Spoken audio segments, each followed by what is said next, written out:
j'espère que vous allez bien. Comme vous me l'avez demandé, je vais donc faire une vidéo statistique de mon année 2025 en lecture.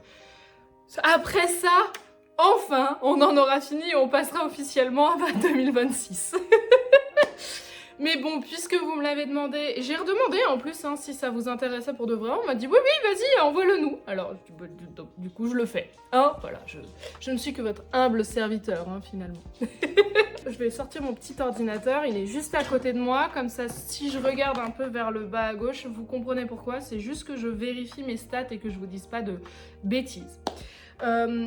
J'ai, tout au long de l'année, utilisé le tableur qui est proposé par Book & Cup, Elise de la chaîne Book & Cup, qui je trouve est hyper bien. Alors il y a des statistiques qui moi je les utilise pas, notamment les challenges de lecture comme j'en fais pas, et les abandons comme j'abandonne très rarement les bouquins, sont des colonnes que je masque en fait sur mon Excel. Mais sinon pour le reste je le trouve hyper quali et ça permet d'avoir une vision hyper globale et assez complète du genre de lecture que je lis et comment je le lis et ce qu'il y a dedans, etc. etc. Donc je trouve ça très bien. On peut faire des modifications sur son tableur. Notamment, j'ai rajouté des catégories dans les menus déroulants parfois. Par exemple, dans l'origine de la lecture, j'ai rajouté mes bêta-lectures. Parce que j'en ai fait 2 cette année et ce sont pas des livres qui sont sortis, donc je pouvais pas mettre cadeau ou achat neuf ou des trucs comme ça. Bon, bref, on est sur des tout petits détails, hein, si vous voulez. Déjà, qu'est-ce qui nous intéresse ici? Cette année, en incluant l'unique abandon de l'année, j'ai lu un total de 55 livres. 55 livres, ça correspond, je crois, si je ne dis pas de bêtises, ça correspond à 36 romans.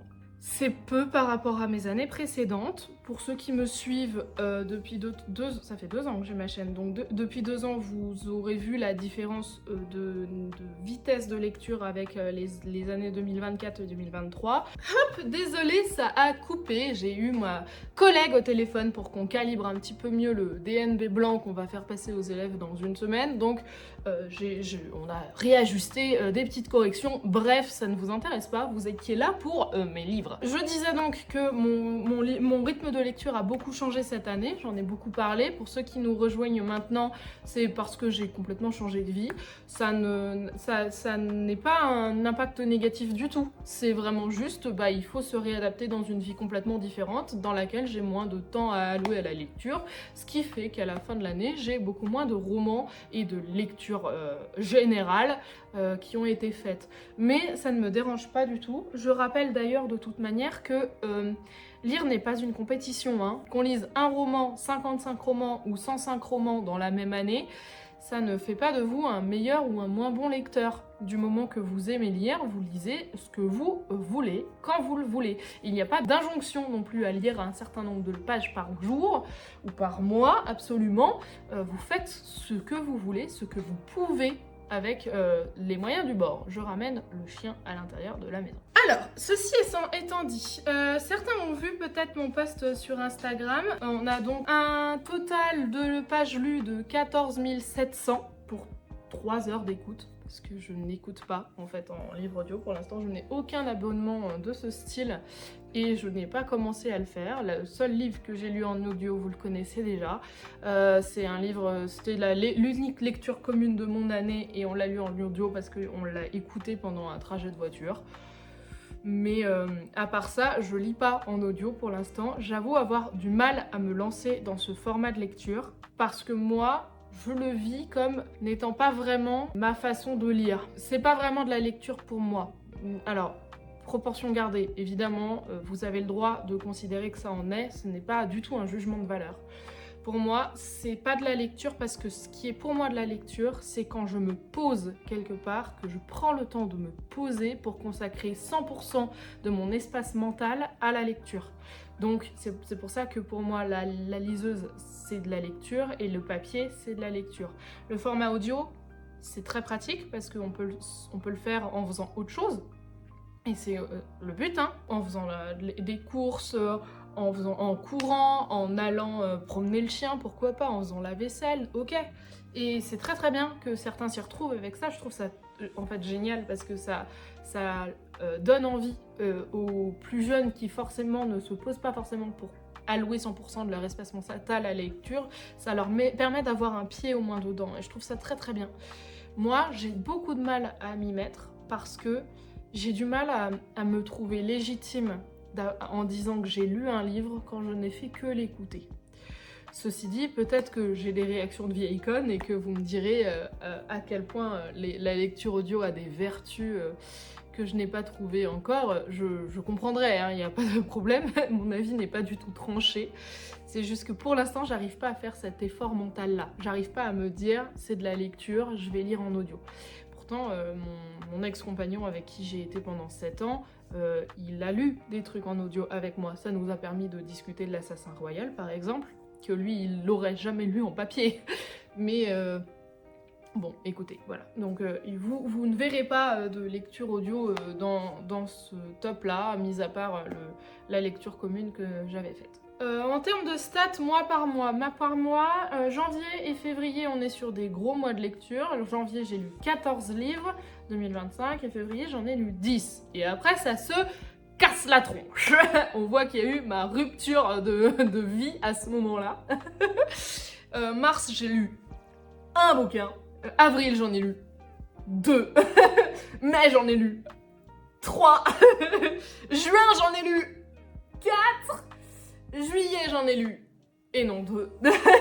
Août, j'en ai lu 4, septembre 3, octobre 3, novembre 4 et décembre 5. Voilà, donc globalement, en deuxième moitié de l'année, ça va un peu mieux. Mais il y a eu un trimestre de déchéance, quoi, si vous voulez. Et ça se voit particulièrement, parce que là, ça se voit un peu, mais pas trop, sur le nombre de livres lus, mais ça se voit particulièrement sur les pages lues par mois. En janvier, je suis à 2399. J'aurais pu faire l'effort de une page, mais non, je ne l'ai pas fait finalement, tout est décevant. En février, j'ai fait 2107 pages. En mars, 186, en avril 500, en mai 395, et à partir de juin, on repasse aux alentours de 1000, et ça fluctue aux alentours de 1000. Décembre, je fais un bon mois de lecture en décembre, 1800, on est presque au même niveau qu'en début d'année. Donc on sent que j'ai réadapté mon niveau de vie et que j'ai réussi à me réorganiser finalement. Voilà, à titre d'exemple, en tout début 2026, là je tourne la vidéo, on est le 21 janvier. J'ai fini 2 romans pour l'instant. Un roman de 640 pages, un roman de 287 pages. Je suis en train aussi, en même temps, sur ma liseuse, de lire un 3e roman depuis le début de janvier. En fait, c'est vraiment quand j'ai envie de lire dans mon lit, je prends ce truc sur liseuse. Je les compte même pas dans ma palle, hein, les livres que j'ai en e-book, parce que vraiment, c'est très très mood, la liseuse. Je l'utilise vraiment que quand je vais dormir, hein, franchement, je pense. Ou quand je pars en voyage. Mais pour l'instant, je ne suis pas trop partie en voyage avec, mais je pense que quand je vais partir en voyage, j'utiliserai principalement ma liseuse. Bref, petit aparté. Donc ensuite, on passe un petit peu aux stats un peu plus précises. Le format de lecture, du coup, sans grande surprise, on est sur majoritairement du papier.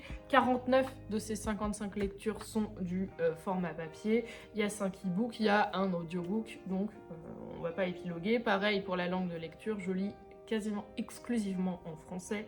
L'unique livre que j'ai lu en anglais l'année dernière, c'est une petite BD très très rapide à lire. Donc je pense que pour l'instant on peut pas vraiment dire que je suis une lectrice bilingue, hein.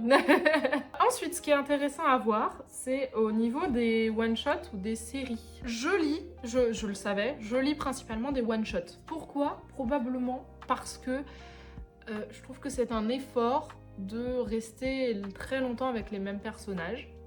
Cependant, j'en lis quelques-unes des séries.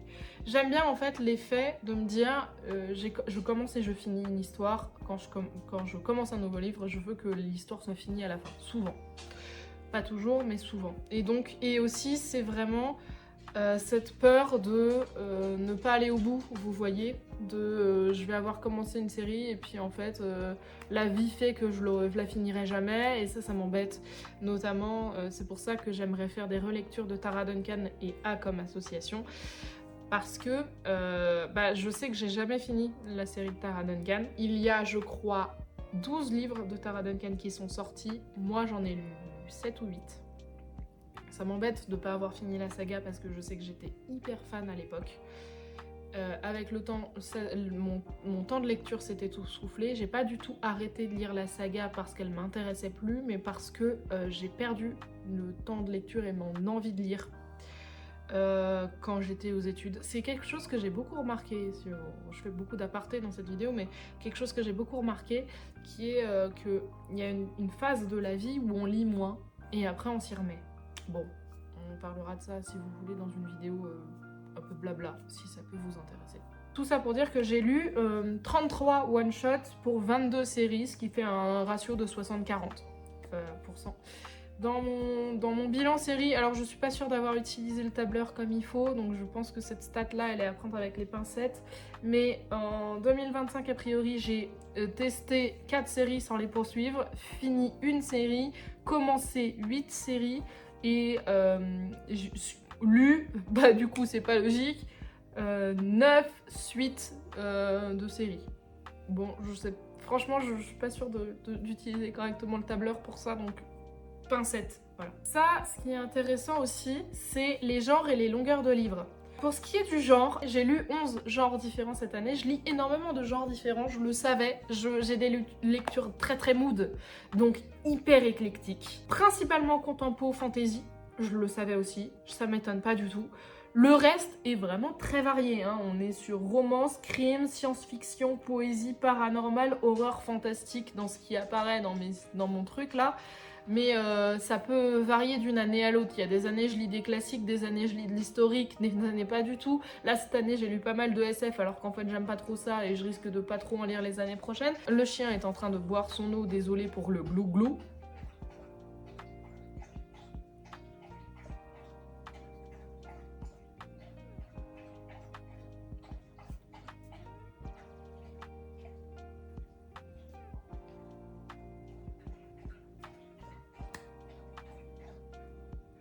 Donc, disais-je, j'ai donc lu beaucoup de genres différents et en plus ça change en fonction des années. Il y a vraiment des années à thème, hein, enfin, je pense. Il y a des années plus contempo, des années plus fantasy, mais après, le reste, c'est vraiment très à thème. En 2023, par exemple, j'avais lu pas mal d'historique, ce qui n'a pas trop été le cas ni en 2024 ni en 2025. J'ai pas de volonté de je veux m'y remettre. C'est vraiment, je lis tellement par mood que j'ai pas vraiment de volonté de lecture, vous voyez. À la limite, je me dis que ce serait bien que je lise un peu plus de classiques cette année, parce que ma culture littéraire classique est pas hyper ouf. J'en ai plusieurs dans ma palle, j'ai Victor Hugo et j'ai Maupassant dans ma palle, et j'ai Hamlet de Shakespeare. Mais sinon... ouais, franchement j'ai pas vraiment d'injonction. J'essaye vraiment d'éviter de me mettre des injonctions de lecture en fait. Que ce soit en nombre de pages, en nombre de mots, en nombre de ce que vous voulez, des quantités, ça je trouve ça nul. Vraiment ça m'intéresse pas. J'essaye de pas me mettre d'injonctions sur le genre. Ah maintenant j'ai lu 15 fantasy, ce serait bien que je lise autre chose. Bah si j'ai envie de lire de la fantasy, je lis de la fantasy, puis voilà. J'essaye. C'est pas toujours évident parce que j'ai été très matrixée par la productivité quand j'étais plus jeune. Je me suis moi-même matrixée, hein, personne ne l'a fait pour moi. Mais je me suis beaucoup matrixée par la productivité. C'est un truc contre lequel je me bats au jour le jour. Ça a été vraiment beaucoup mon combat avec mon suivi psy pendant plusieurs années. Donc c'est pas forcément évident, des fois les travers reviennent, vous voyez. Mais bon, ne vous matrixez pas la tête, voilà. Si j'avais un conseil à donner, c'est celui-là. Maintenant, la longueur du livre. Je lis majoritairement des petits livres. Je pensais lire des livres un peu plus grands. Je pense aussi que cette stat-là, elle est un peu biaisée de mon année 2025 un peu spéciale par rapport à mes autres années. Parce que d'habitude, je lis un peu plus de pavasses, je pense. Mais bon, écoutez. Là, toute la quasi-totalité de mes livres, mes lectures de cette année font moins de 400 pages. J'en ai 1, 2, 3, 4, 5, 6, 7, 8 qui font entre 400 et 700 pages et pas du tout au-dessus. Bon, je pense que ça témoigne juste le fait que comme j'avais du mal à me remettre à la lecture, il fallait que je prenne des petits livres pour être sûre de les finir, vous voyez. Je pense que c'est plutôt ça, que ça montre comme statistique.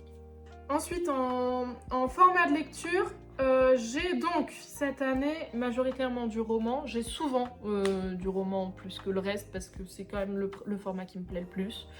Ceci dit, d'habitude j'ai plus de graphiques, j'ai plus de... en proportion, je suis plutôt à 60-40 d'habitude dans les autres années. Par exemple, il me semble que l'année dernière, sur un total d'une centaine de livres, je devais être à 50 ou 60 romans pour le reste de manga BD. Là, c'est pas du tout le cas. Quand on regarde la proportion, je suis à 65% de romans et le reste, on est sur un mélange entre les recueils de poèmes, les nouvelles, tout ça, les romans graphiques et les mangas. Si je schématise, romans graphiques, BD et manga ensemble, enfin toute la partie un peu illustrée si vous voulez. J'ai pas eu lu l'album cette année par exemple. Je suis à un peu moins de 20%, alors que les années précédentes, ça prenait quasiment 40% de la place de mes lectures totales. Je pense que ça s'explique parce que, comme, encore une fois, j'ai moins lu cette année, j'avais souvent envie de me plonger dans un roman parce que c'est le format que je préfère. Donc quand j'avais du temps pour lire, j'allais vers ce que je préférais, ce qui était relativement logique parce que du coup comme j'avais moins de temps pour lire en règle générale, quand j'en avais, j'allais vers ce qui me plaisait le plus. Ce qui pour moi me paraît cohérent. C'est comme ça que je l'explique, en tout cas par rapport aux différences des autres années. Je pense, mais je ne m'avancerai pas trop, qu'en 2026 je vais avoir plus de temps à la lecture parce que ça y est, je commence à avoir une routine, quelque chose de un peu plus calé. Donc je pense que je vais pouvoir allouer plus de temps à la lecture et donc on reverra un peu plus de romans graphiques, de BD et de manga. On verra hein, ce que l'avenir nous dira. Origine du livre. Cette stat, je l'aime bien. Ça permet de faire un état des lieux de à quel point je lis des trucs que je me suis acheté ou pas. Là, en l'occurrence, effectivement, j'ai lu beaucoup de livres neufs que je me suis acheté à moi-même. On est sur 65% d'achats neufs. Le reste se répartit entre les e-books, les empruntés, les BL et les cadeaux. Je n'ai pas d'autres origines de lecture en 2025. Les années d'avant, j'ai eu pas mal de lectures qui sortaient de boîtes à livres. C'est quelque chose que j'ai moins fait cette année, tout simplement parce que comme j'ai déménagé en début d'année, et que à côté de mon nouveau chez moi, je n'ai pas trouvé de boîte à livres, je ne peux pas me fournir en lecture là-bas et en poser. D'ailleurs, c'est quelque chose qui m'embête parce que j'ai des livres que je voulais donner en bouquinerie que la bouquinerie n'a pas voulu prendre parce que pour diverses raisons, probablement parce qu'ils risquaient pas de se vendre. Et je voulais les poser en boîte à livres et je sais pas où les mettre, je n'en trouve pas. Donc peut-être que je retournerai dans mon ancien quartier pour ça, c'est un peu dommage. Ou alors je le ferai chez mes parents parce que je sais qu'il y a des boîtes à livres chez mes parents. Ou alors si je vais à la montagne cette année, j'ai l'habitude d'aller à la montagne souvent au même endroit. Et je sais que là il y a une boîte à livres que j'aime bien fournir. Donc écoutez, peut-être. Peut-être. Pour l'instant, ils attendent sur mon plan de travail depuis plusieurs mois. Parce qu'ils doivent sortir, ils vont aller en boîte à livres et... voilà. Bref. On m'appelle beaucoup décidément, mais là c'est mon chéri qui m'appelle, donc je le rappellerai à la fin de cette vidéo. Je continue. Alors, cette stat là, sur à quel point j'ai donné des étoiles et sur les livres et tout, franchement, je la trouve pas hyper intéressante parce que j'ai tendance à être une très gentille lectrice. Je donne des très bonnes notes en général. Ça ne veut pas forcément dire que le livre est objectivement ou subjectivement très bon pour moi. Je ne sais pas vraiment ce que ça veut dire. En fait, pour moi, ça n'a pas beaucoup de sens. Mais vous voyez, si on regarde le nombre de 5 étoiles que j'ai donné cette année, il y en a 17. Et il n'y a pas du tout 17 coups de cœur. Donc, j'aime pas trop cette stat. Je vous la mets, voilà. Et le graphique est là, vous le voyez. Mais je trouve qu'il a pas beaucoup d'intérêt. Des stats qui ont plus d'intérêt selon moi, c'est le temps que met le livre avant de sortir de ma palle. Même si j'essaie de pas me mettre d'injonction de lecture et que je m'en fiche qu'un livre reste dans ma palle pendant 10 ans, ça me dérange pas. Je trouve ça bien aussi de temps en temps de sortir un peu les vieilleries pour éviter. Là par exemple tout à l'heure j'ai rempli le nouveau tableur pour l'année 2026, je me suis rendu compte qu'il y avait des titres dans ma palle, je ne me figurais même plus quels romans c'est tellement ils sont là depuis longtemps. Ça me dérange pas, j'ai pas de problème avec ça, mais c'est un peu rigolo quand même, convenons-en. Voilà. Est-ce que les livres sont sortis en 2025? Principalement, je ne lis pas spécialement des nouveautés. Par contre, je me tourne principalement quand je sors un livre vers ce que j'ai acheté récemment. Il y a 67% de mes lectures que j'ai achetées en 2025, même si elles ne viennent pas de 2025. Il y en a après 11 qui viennent de 2024, et plus on descend dans les années, et moins je les ai sortis. Par exemple, il y en a 6 qui datent de 2023, 1 qui date de 2022, et avant, c'est le néant total. Voilà. Bon, voilà. Est-ce que ça veut dire qu'à un moment, il va falloir que je fasse un tri sur les reliques d'Opale et que j'arrête de me dire qu'un jour, elles vont être lues? Peut-être que c'est ce qu'il faudrait que je me dise. Pour l'instant, franchement, tout me va. Pour les stats de maison d'édition, elles n'ont aucun intérêt parce que je ne regarde pas du tout la maison d'édition quand je lis un livre. Quand je lis un livre, je le lis vraiment parce que je connais l'auteur et qu'il me plaît ou parce que le pitch me parle. C'est tout. La seule chose qu'on peut voir, c'est qu'il y a une proportion d'auto-édité qui est à peu près 16,4% d'auto-édité cette année. Le reste, franchement, ça n'a pas d'intérêt. Je peux vous mettre le graphique encore une fois, mais vous allez voir 1, parce que toutes les maisons d'édition sont différentes. Pour l'âge, c'est pas forcément facile à classer. J'ai mis 67% en adulte. Je pense qu'il y en a quelques-unes qui sont un peu dans cette espèce d'entre-deux. Vous voyez, on les classe dans l'adulte, mais ça peut être du young adulte, ça peut être du new adulte. New adulte, j'ai beaucoup de mal à me figurer ce que c'est, parce que... Alors j'entends la définition officielle du c'est quand on a passé l'âge du young adulte, mais qu'on n'est pas dans des lectures trop adultes non plus. Mais en fait, j'ai beaucoup de mal à figurer à quoi ça correspond vraiment factuellement. Vous voyez?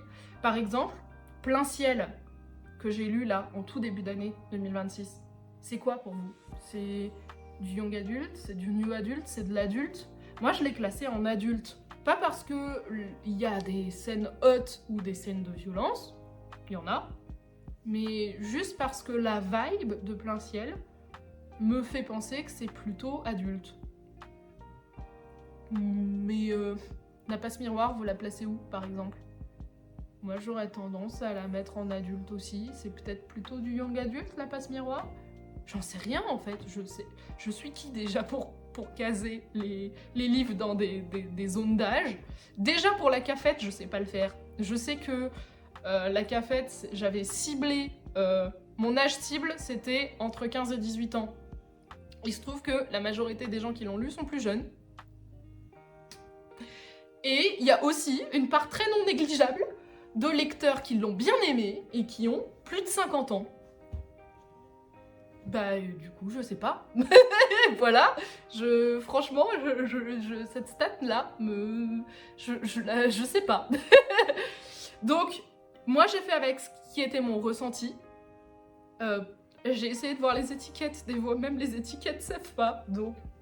Donc d'après ce que je vois, j'ai lu beaucoup de littérature plutôt adulte par rapport à ce que je pensais lire, parce que moi je pensais être une lectrice très éclectique sur les âges aussi, que je lis beaucoup de jeunesse, je lis beaucoup de young adulte.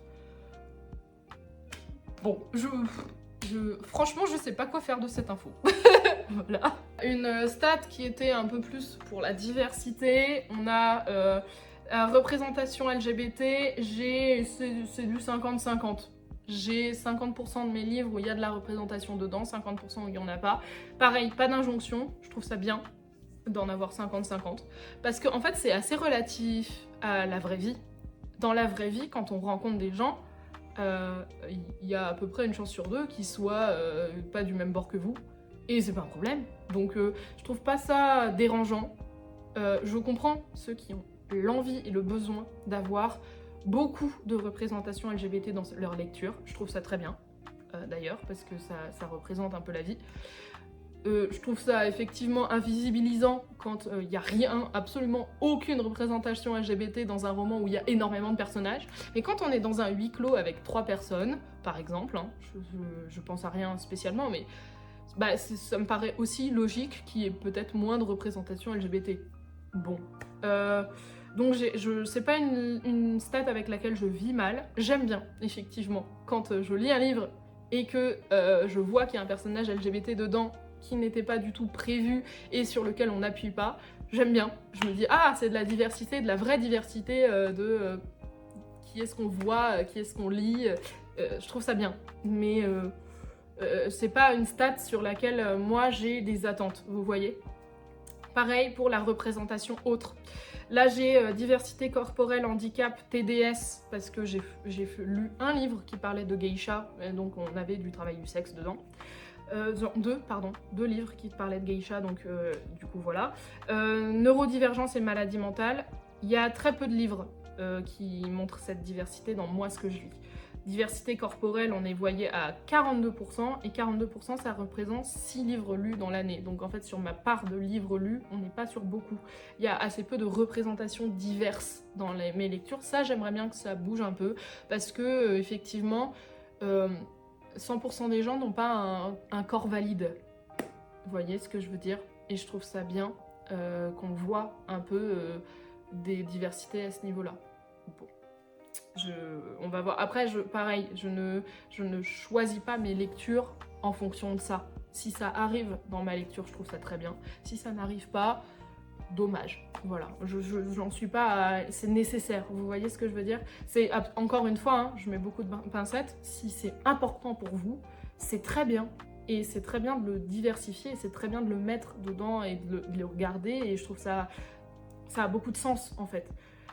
Moi, peut-être que c'est une erreur de ma part, du fait que je ne mette pas énormément de sens là-dedans. Peut-être. C'est un argument que j'entends très bien. Ensuite, pour parler un petit peu des auteurs, BIPOC, ça veut dire les auteurs qui ne sont pas des auteurs occidentaux. Donc BIPOC, c'est Black Indigenous, je sais pas comment on le dit, je sais pas bien le prononcer, indigène, vous voyez, et People of Color, donc les gens qui sont de couleur et qui donc ne représentent pas l'imaginaire occidental, c'est-à-dire quelqu'un de blanc et de blond, ou un brun mais un brun clair, vous voyez dans l'idée. Bon. Il se trouve que j'ai à peu près, encore une fois, j'ai à peu près 40% de mes lectures qui sont plutôt occidentales, donc avec pas d'auteur BIPOC, et le reste, ou si c'est le cas. Mais parce qu'en fait là, ça représente plutôt un petit peu, je dirais, la nationalité de l'auteur, comme je lis exclusivement en français, vous l'avez vu. Donc je lis principalement des auteurs francophones, mais cela n'exclut pas les traductions. C'est juste que plus on va dans des pays sur lesquels on met moins les phares, si vous voulez, bah moins il y a de risques que ce soit traduit, donc moi je peux pas le lire. Voilà. Et ça vient encore une fois du fait que j'ai vraiment beaucoup de mal à me lancer dans la lecture en anglais. Pourtant je pense que j'en ai le niveau. Je suis pas excellente en anglais, mais j'ai beaucoup fait des trucs en anglais dans ma vie. Donc je pense que j'ai le niveau pour des livres faciles. Par exemple, dans ma palle, j'ai le portrait de Dorian Gray en anglais. Je pense que je peux le lire. Je pense qu'il est largement accessible. J'ai juste peur de m'y mettre, voilà. Bref, j'ai encore divagué, je suis désolée, ça va être une vidéo très longue, vous avez l'habitude hein, chez moi, voilà. Donc on a des nationalités très diverses, donc on a du coup des origines ethniques assez diverses aussi pour les auteurs. Vous voyez, quand je regarde la nationalité de l'auteur, on a des auteurs majoritairement français, on est à plus de 50% français, beaucoup d'auteurs américains parce que c'est ce qui est traduit beaucoup en France, et après on a un peu le monde entier. On a beaucoup de japonais parce que je me suis fait la remarque quand j'ai fait la rétrospective de l'année, j'avais lu pas mal de littérature japonaise cette année. Je trouve ça très bien, en fait ça me fait du bien, c'est une littérature qui vraiment m'apaise. Et généralement c'est pas des coups de cœur, c'est pas des transcendants, mais c'est un moment de calme, un moment où j'ai besoin de douceur et ça m'apporte de la douceur. Je sais que je vais me tourner vers la littérature japonaise généralement dans ces cas-là. Et après évidemment la majorité des mangaka sont d'origine japonaise, donc quand je lis un manga, souvent l'auteur ou l'autrice est japonaise. Bon, ceci dit, j'ai aussi quelques lectures d'Asie, enfin bref, il y a un peu partout en Europe, en Amérique du Nord, en Amérique latine, en Afrique et en Asie. Et j'en ai vu d'un peu partout. Et je trouve ça très très chouette. Donc en fait, même si c'est 1 ou 2 poèmes dans un recueil sur 55 livres dans l'année, on peut dire que j'ai lu des auteurs d'à peu près partout dans le monde. Et ça c'est chouette, j'aime bien. Je flex un peu, Et ensuite, est-ce que je vais vers des auteurs connus ou est-ce que je fais des découvertes? Eh ben, majoritairement, j'aime bien la découverte. J'ai 72% de nouveaux auteurs dans mes lectures et 27%. Ça fait pas 100%, ça fait 99. Oh là là, il y a des virgules. Donc je disais 27% à peu près d'auteurs que je connais déjà. Et dans les auteurs que je connais déjà, sont soit des suites de sagas, logique, genre Chat du bibliothécaire, genre Anne de Green Gables, genre les Normands d'Automne, vous connaissez, soit des copains, des copines dont j'ai déjà lu un livre avant. Par exemple Rosario, qui est une copine à moi, j'ai lu tous les bouquins qu'elle a sortis, elle en a sorti 3, donc forcément, voilà. Et il me semble que... non, cette année j'en ai lu qu'un, mais il y en a. Mais l'année dernière j'ai lu les 2 autres. Enfin bon, bref, il y a Charlène Lecor, qui est une copine à moi. J'ai un de ses bouquins dans ma palle, voilà. Mais je ne fonctionne pas beaucoup en coup de cœur par auteur. Je l'ai fait au tout début 2026 avec Siècle Velban parce que j'ai kiffé Plein Ciel, mais c'était une claque monumentale. Plein Ciel, c'est ma première lecture de 2026 et franchement, je pense que ce sera dans mes coups de cœur de l'année. On verra, je spécule. Et du coup, j'ai voulu continuer avec sa plume parce que j'étais trop dedans. Et j'ai été déçue du coup par Le Cri Soleil parce qu'il est pour moi beaucoup moins clinquant. Mais il était très très bon, hein. C'était très très bien. J'ai très envie de continuer à lire Siècle Velban.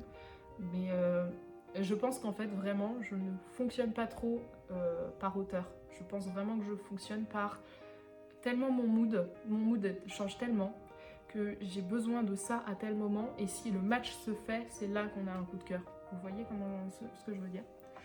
Je crois que j'ai fait le tour. Non, j'ai pas fait le tour. C'est la Mimi du montage qui explique qu'elle n'a pas fait le tour, parce qu'elle n'a pas parlé, évidemment, du genre des auteurs et des autrices. Majoritairement, donc, je lis des autrices féminines. Voilà, je suis relativement peu étonnée. Je pense que c'est parce qu'il y a beaucoup d'autrices féminines dans le contemporain. Donc, comme je lis pas mal de contempo, il y a pas mal d'autrices féminines. Et puis, je pense aussi que c'est parce que, comme je fais un tri sélectif j'ai un peu peur de l'image de la femme dans les livres qui ont été écrits exclusivement par des hommes et pas relus par des femmes. On en a parlé plusieurs fois déjà. Donc, je pense que du coup, je fais un petit pré-tri, un petit tri sélectif, quoi. Voilà. Je suis un peu misandre, hein, finalement. Voilà. Oh là là, c'est la Mimi, pas encore du montage, mais j'ai oublié une stat qui va vous intéresser, là, petit coquinou que je connais. J'ai oublié ça. La stat de la pile à lire. De combien j'ai de livres dans ma pile à lire et combien j'en ai lu, du coup, de sorties cette année. J'avais une palle de départ en 2025 de 128 bouquins. Je finis l'année avec 151 livres dans ma pile à lire. C'est donc un échec. Mais c'est pas grave. J'ai toujours pas de problème avec ça. Ceci dit, j'ai quand même sorti un peu plus de 55 livres parce que en plus de ceux que j'ai lus, j'en ai sorti quelques-uns que j'avais décidé de plus lire finalement, genre 4 ou 5. C'est pas énorme, mais déjà ça existe. Je rappelle aussi, je sais pas si vous le saviez déjà, je l'avais déjà dit, mais il y a fort longtemps, que ces livres de pile à lire, je compte un par un les tomes de saga. Donc par exemple, quand j'ai l'Atelier des sorciers dans ma pile à lire, qui est une série de mangas dont j'ai 13 tomes, et j'en ai lu que 3, du coup ça fait tout de suite 10 livres de plus dans ma pile à lire. Ça monte très vite. Donc du coup, à côté de ce suivi-là, j'ai une suivi pile à lire où je compte une seule entrée pour une saga complète. Ça me permet d'avoir une vision un peu plus cohérente de la quantité de livres que j'ai. En l'occurrence, si on regarde ça, j'ai dû commencer l'année 2025 avec à peu près 90 livres ou 85 ou 90 livres comme ça dans ma pile à lire. Là, j'en ai 102. Donc c'est moins terrible, vous voyez. Donc voilà. C'est beaucoup. Est-ce que ça m'embête? Non, pas du tout. Voilà, bisous. Ça y est, je crois que j'ai fait le tour de toutes mes lectures de l'année. J'aimerais bien faire une vidéo blabla. Notamment, j'aimerais vous parler de mon parcours d'autrice et j'aimerais vous parler de l'édition. Alors j'ai fait un post Insta dessus qui déjà commence à balayer un peu le projet parce que on m'a posé beaucoup de questions sur mon parcours d'autrice et sur ma vision de l'édition.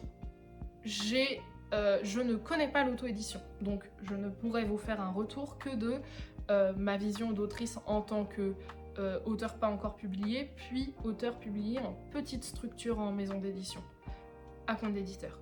Donc je peux pas faire un balayage complet, mais comme ça m'a été pas mal demandé, et que j'ai fait un post Insta qui a plutôt bien marché, peut-être que c'est un format qui intéressera du monde. Ça pourrait peut-être aussi me permettre de brasser un peu plus large et de faire venir des gens sur ma chaîne, parce que je vois que ma chaîne, alors stagne. Ouais, stagne un peu. Enfin, je pense qu'en fait, j'ai un public relativement fidèle, d'une trentaine de personnes, voire quarantaine de personnes. J'ai presque fini en plus. Je suis vraiment à la toute fin de la vidéo là. Donc voilà. Fini de faire ton bruit. Fais ton bruit rapidement.